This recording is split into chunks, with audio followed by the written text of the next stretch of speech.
क्या आप इंग्लिश बोलते हुए हिचकिचाते हैं? क्या आपको लोगों के सामने इंग्लिश बोलते हुए शर्म महसूस होती है? क्या आप जुमले बनाते हैं तो आप ट्रांसलेशन भूल जाते हैं? अगर इस तरह की कोई प्रॉब्लम आपके साथ है तो उसका हल है हमारी इंग्लिश की क्लासेस। हमारी स्पोकन इंग्लिश स्ट्रक्चर की फ्री क्लासेस चल रही है, जिसमें आज हमारा 17th स्ट्रक्चर है जिसे हम डिस्कस करेंगे। इससे पहले हमने 15 क्लासेस के अंदर, बल्कि 16 क्लासेस के अंदर अलग अलग स्पोकन इंग्लिश स्ट्रक्चर्स डिस्कस किए हैं, जो कि बड़े आसान है और आप घर बैठ के उनकी प्रैक्टिस कर सकते हैं। आज की वीडियो में हम इस तरह का स्ट्रक्चर डिस्कस करेंगे।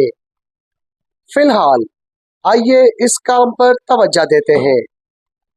हम फिलहाल यहाँ रहेंगे। फिलहाल वो प्रोजेक्ट की इंचार्ज है।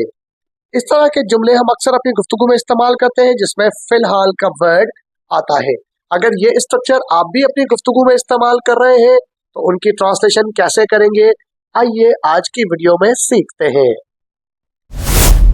एडवांस इंग्लिश स्ट्रक्चर्स की आज की हमारी ये क्लास 17 है, जिसमें हम सीखेंगे फिलहाल की इंग्लिश ट्रांसलेशन और इसके साथ इस्तेमाल होने वाले मुख्तलिफ जुमले, उनकी मिसालें और उनका स्ट्रक्चरल फार्मूला।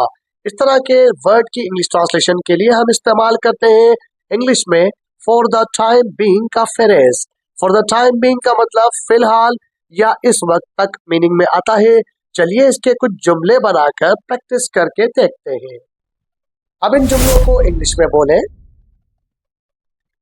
वो फिलहाल दस्तयाब नहीं है। वो फिलहाल दस्तयाब नहीं है। is not available for the time being. is not available for the time being. इस जुमले में ही हमारा सब्जेक्ट है, is हेल्पिंग वर्ब है, नॉट नेगेटिव के लिए आया है, अवेलेबल वर्ब है, और फॉर द टाइम बीइंग वो स्ट्रक्चर है जिसका हम यूज सीख रहे हैं। फिलहाल किताब अपने पास रखो। फिलहाल किताब अपने पास रखो। Keep the book with you for the time being. Keep the book with you for the time being. इस जुमले में keep the book ये एक स्ट्रक्चर है जो कि सब्जेक्ट, वर्ब और ऑब्जेक्ट से अलहदा है। ये जुमलों का एक मजमुआ है। You हमारा सब्जेक्ट है। For the time being भी एक स्ट्रक्चर है जो हमने फिलहाल की मीनिंग के लिए इस्तेमाल किया है। तुम फिलहाल हमारे साथ रह सकते हो। तुम फिलहाल हमारे साथ रह सकते हो। You can stay with us for the time being. You can stay with us for the time being. इस जुमले में you हमारा सब्जेक्ट है, can हेल्पिंग वर्ब है, stay वर्ब है, with us ये हमारे ऑब्जेक्ट का हिस्सा है। For the time being वो स्ट्रक्चर है जो हम सीख रहे हैं। अब हम बढ़ते हैं हमारे आज के स्ट्रक्चरल फार्मूले की तरफ कि इन जुमलों की इंग्लिश ट्रांसलेशन के लिए हम क्या फार्मूला इस्तेमाल करेंगे। तो ऐसे जुमलों के लिए हम जुमले में पहले सेंटेंस ज्वाइन करेंगे और फिर उसके साथ फॉर द टाइम बीइंग का स्ट्रक्चर मिला देंगे तो हमारा स्ट्रक्चर कंप्लीट हो जाएगा।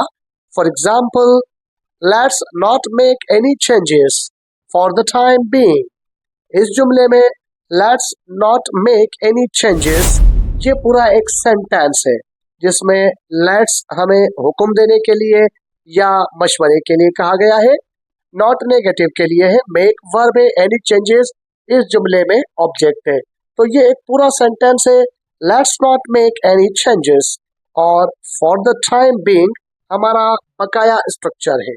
Let's not make any changes for the time being, आओ कुछ वक्त के लिए या फिलहाल इस चीज में कोई तब्दीली नहीं करते। फिलहाल हमें पैसे बचाने चाहिए। फिलहाल हमें पैसे बचाने चाहिए। For the time being we should save money. For the time being we should save money. इस जुमले में हमने फॉर द टाइम बीइंग का स्ट्रक्चर जुमले के शुरू में रखा है। अगर हम चाहें तो ये एंड में भी आ सकता है, इसका कोई मसला नहीं है।